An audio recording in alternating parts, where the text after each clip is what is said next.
Okay, I'm back. I accidentally hit a button and I popped out for a second, but I was just wrapping up something there on Clubhouse and lost a little bit track of time. And it's just that's what happens. So that's the interesting part is that so I actually, if you follow me on Clubhouse, you'll find that I'm not usually in the giant rooms. I'm usually in the small rooms. And so I was in a room with just a few people, and one of them was somebody that, I've gotten to know pretty well. I enjoy her company. I feel very comfortable talking to her. And so it doesn't feel like I'm losing track of time mindlessly scrolling. It feels like I'm losing track of time because I'm having a wonderful conversation with someone who's becoming a friend, So that is kind of where I'm at the moment. But today it's Marketing Monday. So I get a little bit more time with you this morning. I think I very much like that with the live streams. Marketing Monday is my little bit longer live stream. So we're only going to be here for maybe 15 or 20 minutes, somewhere in there, depending on the questions and things that I get. And so what I wanted to ask of you is if you are watching this live, please go ahead and give a hashtag live or hashtag replay. If you are catching the replay, and feel free to always drop emojis or just any comments, those types of things really let Facebook know that this is good content so they don't bury it in their algorithm. It's really hard these days in terms of what it is we're able to do on Facebook. So today, I have, I think, a really good Marketing Monday for you. I've gotten a lot of new Facebook friends who have found me here from Clubhouse, or they are Facebook friends who I've already had who are also on Clubhouse now. And today, what we're going to be talking about is a Clubhouse growth strategy that actually feels good. And so the contrast here, and I put this in the description, is okay. And let me know if you've heard this. Let me know in the comments if you've heard this, but somebody saying, "Oh, go buy my ebook, my $3.99 ebook," or "Oh yeah, let's this room I said it was going to be, let's talk about like Clubhouse bios, but without your permission, I'm going to critique your Clubhouse bio so I can show how awesome I am." Or these like free coaching rooms. That's another thing that I've seen pop up. So if you've heard or been a part of any of those things, do let me know in the comments. If you've heard something else that comes off as very pitchy, let me know that in the comments as well. That's something I'm very interested in. Hey, Ryan, what's up? Thank you for being here. But yes, do let me know if you've heard any of that on Clubhouse. And so what I wanted to talk about again is this Clubhouse growth strategy that actually feels good. Right. And so just real quick, kind of who am I to talk about this? Like, I have less than 1,000 followers on Clubhouse, but I've gotten podcast interviews from Clubhouse. I've been able to invite other people on my Clubhouse, or I've been able to invite other people on my podcast. I'm getting speaking opportunities by showing up on Clubhouse. And yes, I am getting clients. And this first thing, of course, and we all know this in this space, if you've been with me for a little while, I'm very much quality over quantity. And it's very true on Clubhouse as well. You are better off with a smaller number of people who know, like, and trust you than a large number of people who don't even know who you are. So in terms of this growth strategy that I want to present to you, we got to talk real quick about some prerequisites. So you want to get clear on your why. You want to get clear on your why. And I put that in all caps because I want you to know how important I think it is. There is no other word that I put in all caps as much as I put why in all caps. All right. I'm very consistent about that, I think.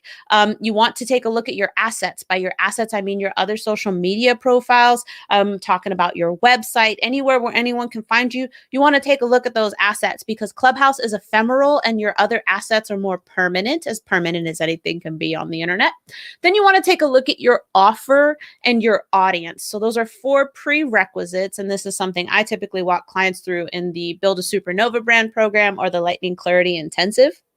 But this whole Clubhouse growth strategy actually came out of someone asking me to develop something for them. And so we're looking at prerequisites here. So this will be something that I actually walk somebody through. We have to walk through those things to actually get to the equation. I've got a 4-part equation for you guys. 4 parts. I was really proud of myself for coming up with this.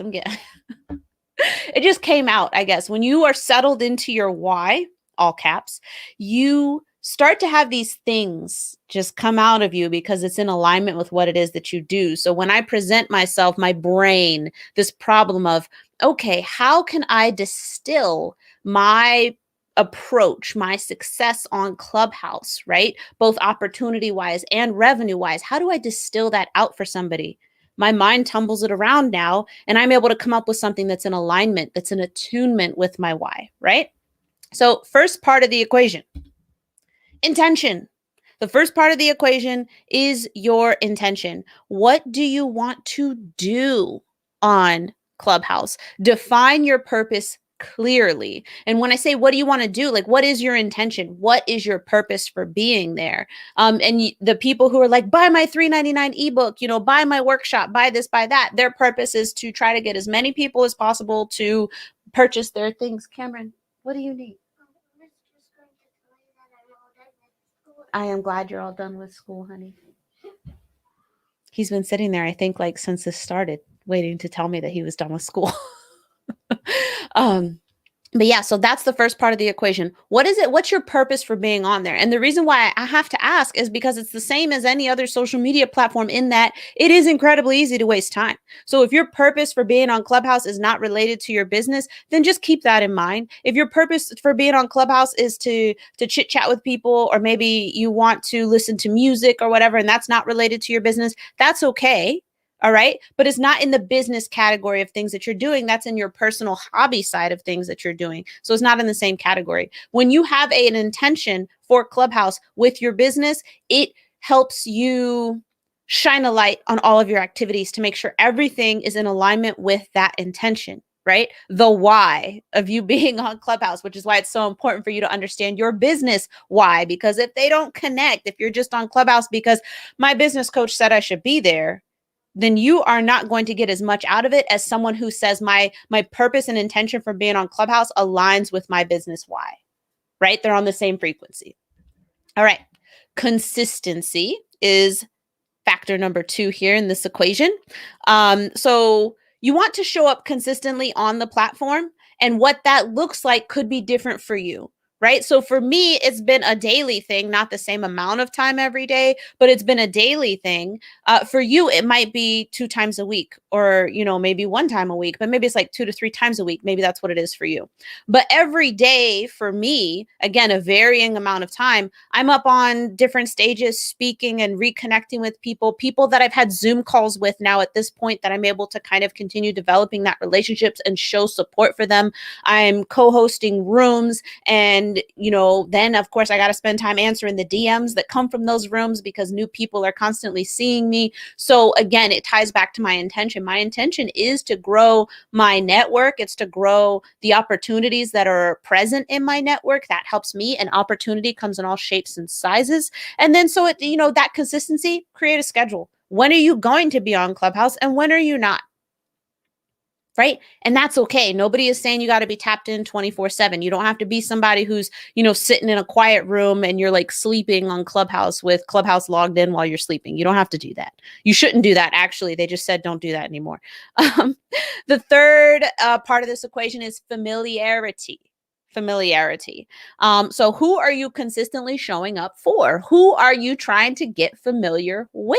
And that's where these smaller rooms can come into play, because if you have people who would be great additions to your network, showing up in those smaller rooms gives you an opportunity for more intimate conversation.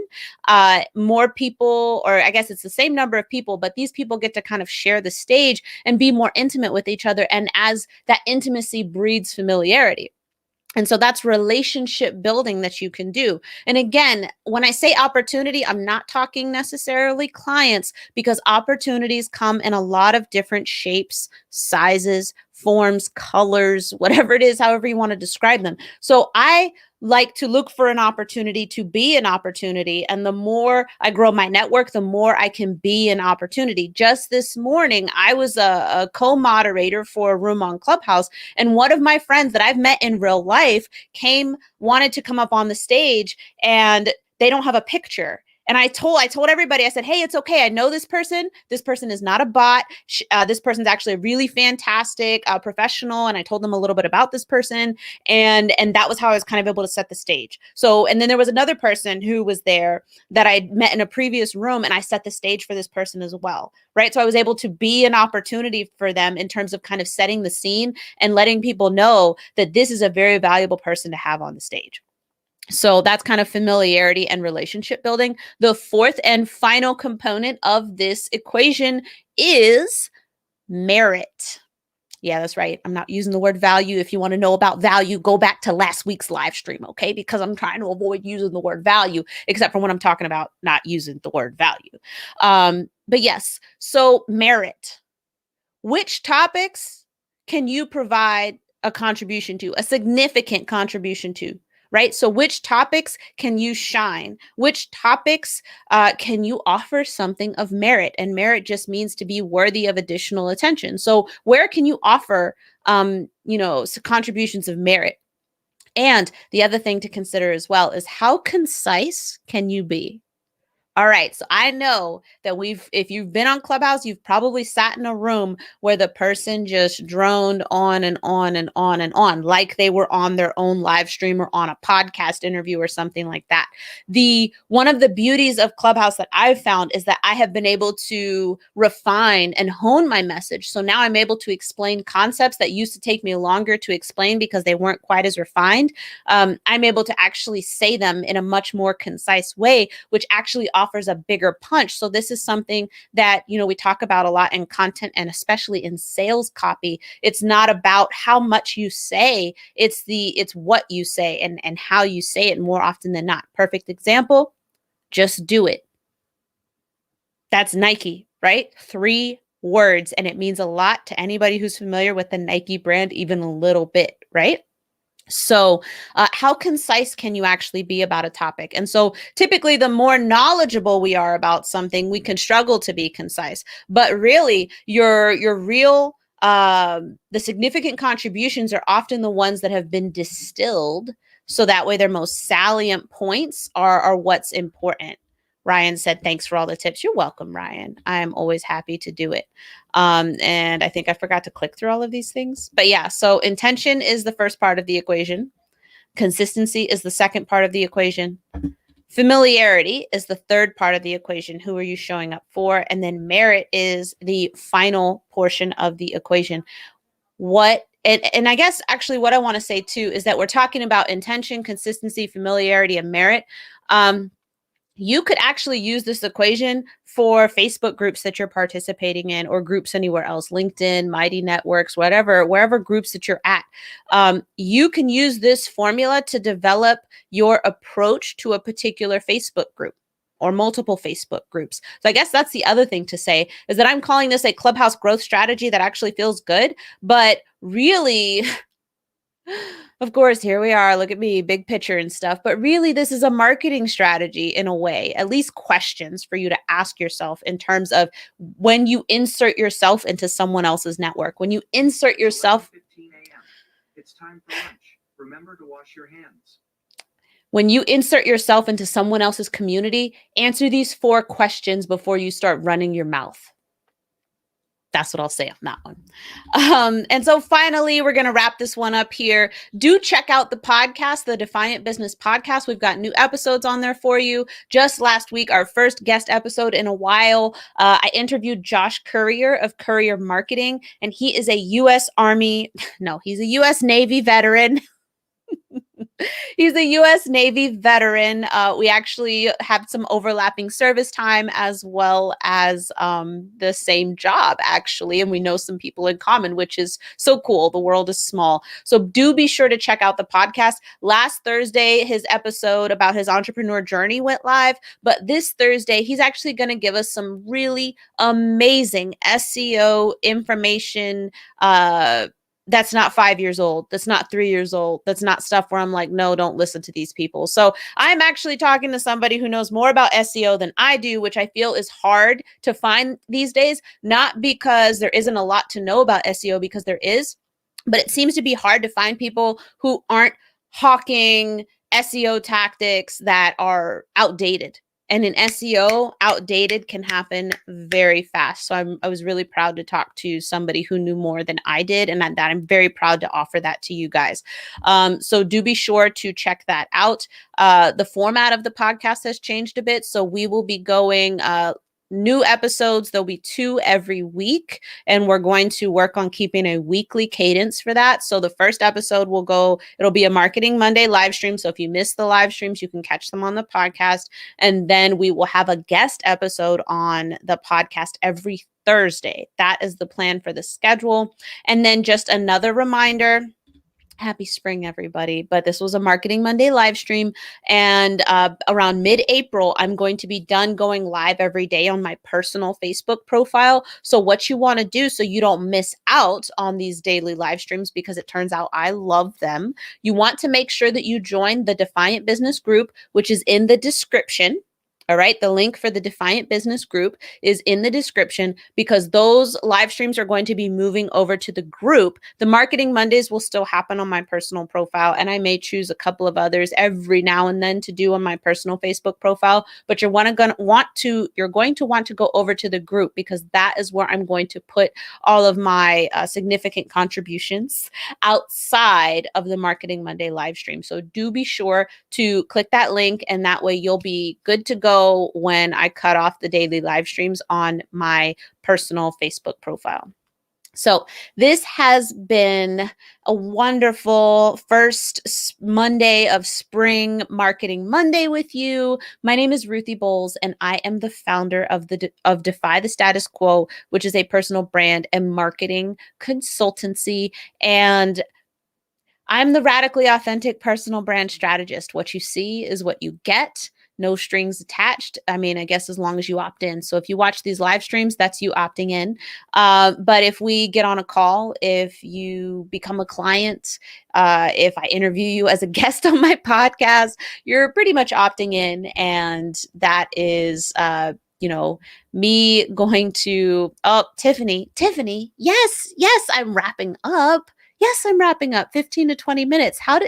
And now Chris is here too. Chris is here live. How are both of you here at the end? This is okay though. This is okay. I appreciate you guys for being here. I really do. It means a lot. I always appreciate it when people take time out of their day to be here. But yeah, I am. I just put the Marketing Monday banner back up just to kind of, go through things real quick. Let's see. No, Tiffany is upset. Okay. All right. Well, Krissa will know to cut this part off. So just real quick, Tiffany and Krissa, because you're here. All right. So prerequisites for, I'm going to go through it again real fast. All right. So don't leave. Prerequisites for the Clubhouse growth strategy that feels good. Okay. Is your why.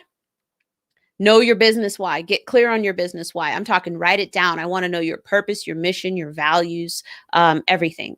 Then take a look at your assets. I'm talking your website, your social media accounts, and everything else, because Clubhouse is ephemeral. So if people want to research you, you need to make sure your assets are in order, and then make sure your offer and your audience, those are crystal clear. So that way you know exactly who you are trying to connect with and what you are trying to give them. Okay. All right, good. If you're still here. So in terms of the 4 parts of this equation for a Clubhouse growth strategy that feels good, the first one is your intention. What is your purpose for being there? What do you want to do? If it's just to connect with people over music, and music's not your business and it's just hobbies and stuff, that's fine. But don't be like, oh, I'm wasting time on Clubhouse when your plan wasn't to use it for business anyway. So be very intentional. If you know what your intention is for Clubhouse, all of your actions can be filtered through that intention. Number 2 is consistency. What is your level of commitment? I'm not saying you got to be on there every day. I am, but I'm getting clients from Clubhouse, so it's fine. I've got less than 1,000 followers and I'm still getting clients, which is why I'm presenting this growth strategy to you, because the way that I'm growing feels really good. So you want to create a schedule for yourself. All right. So if you're going to be on 2 to 3 times a week and you're going to be very intentional about it, right? Because you have an intention, then that is your level of commitment and that is your schedule. And that will allow you to be consistent. Part 3 of the formula is familiarity. Who are you showing up for? What relationships are you trying to build? And this is where those smaller rooms can come into play, because you can get really intimate and develop these relationships with people. I am now in rooms with folks that I've had Zoom calls with. So the conversations there, when I come on stage, they're like amping me up. When they come on my stage or a stage that I'm co-moderating, I amp them up. I did it twice this morning. So, it's an opportunity to kind of really build people up and to build that relationship. So build that familiarity. But more important than familiarity, you want to make sure that you are offering something of significance. You are offering something of merit. Merit means worthy of attention, worthy of additional attention.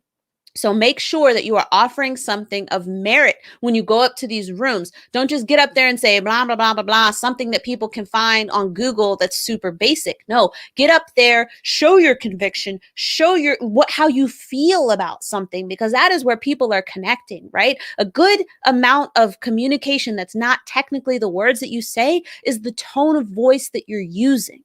Right? So I can talk about these things and I can really tone it down and I can sound, with my quote unquote professional voice.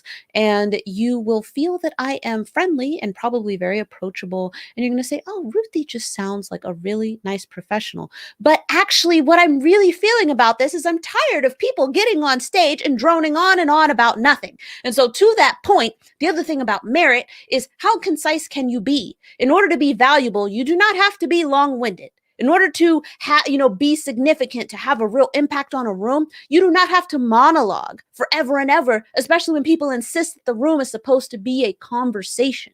So the better you can get about saying super important things or super significant things, but in a fewer amount of words, that is going to be something that people will love having you on the stage for. Because people don't remember your long monologue. They remember those really impactful things. And the only way to get good at that is by getting in the reps, right? The only way we get stronger in the gym, right? We get in those reps. And it's the exact same thing. So let me see. All right. So Tiffany's like, okay, this makes sense. Thank you, Tiffany. Chrissa's like, awesome tips. And Chrissa's pointing out, I rock on Clubhouse. Thank you, Chrissa. Chrissa was in a room I did yesterday on Sunday. It was 7 tips for radically authentic marketing. I might have to do that as a live stream for you guys since it turned out so well.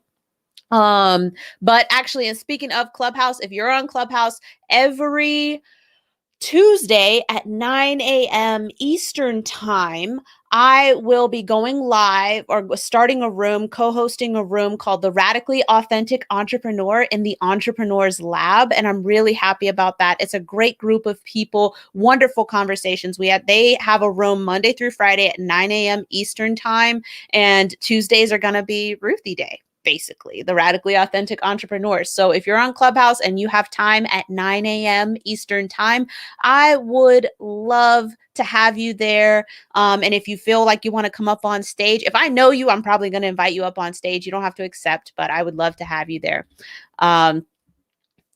Oh, Tiffany, I'm really glad I got on too. It was just kind of one of those things. And I'm just really excited about it. So it's turned out wonderful for my business. And I hope that this quick recap was helpful to you. And then, yeah, Chrissa, when we put Chrissa's my wonderful podcast consultant, everybody. So when you see her here commenting and stuff, she actually goes through later and she's the person who edits the podcast and says, hey, Ruthie, don't forget to add this stuff and do this. And there's some stuff on my to-do list to do for the podcast because Chrissa is so awesome and amazing. So if you're looking not just for a podcast editor, but somebody who will actually help you form your podcast strategy, I highly recommend that you talk to Chrissa. She's an amazing professional, incredibly kind-hearted, but just absolutely throws her all into the work that she does.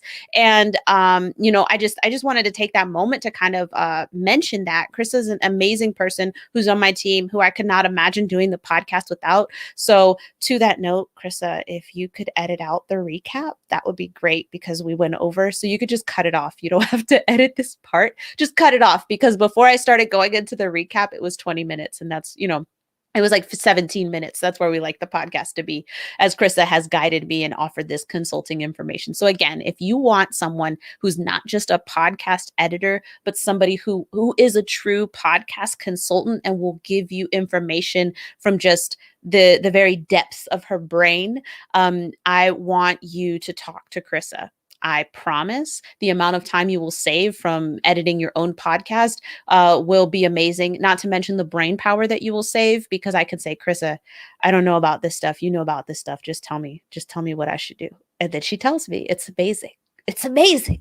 So I cannot underscore the value there at all. So yes, okay. Tiffany says she is following you now, Krissa. So I'm glad that there is a new connection there. And just again, thank you so much, everyone, for joining me. And Krissa, after I don't know if you were here when I was talking about the podcast, but I did give the CTA for people to go check out the new podcast episodes. I'm so excited about the new format, which is all thanks to Krissa's recommendations, people. So if you have a podcast, go talk to Krissa. And she's starting a YouTube channel, so go follow her on YouTube. Okay. All right. Whew. I am super glad that on the first Monday of spring, I had an opportunity to uplift somebody who's a critical member of my team. Oh, now Carmel has showed up. Carmel, it's the end. It's the end. You're gonna have to catch the replay. I already did a recap for Krissa and Tiffany.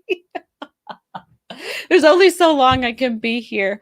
But just thank you so much for taking the time. So yes, do go back and watch the replay. At about 17 minutes, I do an even faster recap. So if you want to catch like the really fast recap, Carmel, just go ahead and go to about the 17, 18-minute mark, and you'll be able to kind of catch the quick recap that I gave to Krissa and Tiffany. But as it is, that is pretty much all of the time I have allotted for this for sure. I got to get lunch on the table for my virtual school kids. And just thank you so much for taking your time this morning on this, this morning, afternoon, evening, wherever you are. But this has been a Marketing Monday, and I look forward to seeing you tomorrow. Bye.